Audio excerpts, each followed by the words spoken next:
আজকে আমরা আপনাদের জন্য এমন একটি চুলা নিয়ে এসেছি যার মাধ্যমে আপনারা আপনাদের সারা মাসের রান্না মাত্র ৩০০ থেকে ৪০০ টাকার ভিতরে করতে পারবেন। চুলাটিতে ব্যবহার করা হয়েছে ডাবল ইনভার্টার টেকনোলজি, যার মাধ্যমে আপনারা এত কমে পুরো মাসের রান্না করতে পারবেন।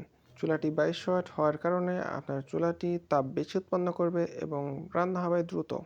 চুলাটির উপরে পুরোটাই মার্বেল কাজ হওয়ার কারণে চুলাটির কাজ অনেক মজবুত।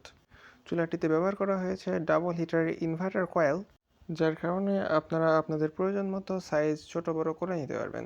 চুলার কয়েলটি ৩টি মোডে চলতে পারে। প্রথমটি পুরো কয়েলটি জ্বলে, দ্বিতীয়টি শুধু ছোট কয়েলটি জ্বলে এবং তৃতীয়টি কয়েলের ৪ সাইড দিয়ে জ্বলে, যার মাধ্যমে আপনারা খুব সহজে ভাত, খিচুড়ি, বিরিয়ানি দমে দিয়ে রাখতে পারবেন এবং তারপর আবার পুরো কয়েলটি জ্বলে উঠবে। এবং এই চুলাটি পুরোটাই স্টিল বডির, যার কারণে চুলাটির তলা গলবে না, পুড়বে না এবং আপনি চুলাটি ব্যবহার করতে পারবেন বছরের পর বছর নিশ্চিন্তে। অরিজিনাল নোভা ব্র্যান্ডের এই অত্যাধুনিক ইনফ্রারেড চুলাটি আমাদের থেকে নিয়ে নিতে পারবেন সম্পূর্ণ বাংলাদেশে ৳১ অগ্রিম পেমেন্ট ছাড়া, সম্পূর্ণ ক্যাশ অন ডেলিভারিতে। তাই এখনই আপনার অর্ডারটি কনফার্ম করে ফেলুন আমাদের স্ক্রিনে থাকা হোয়াটসঅ্যাপ এবং ইমো নাম্বারে অথবা আমাদের ইনবক্সে। ধন্যবাদ।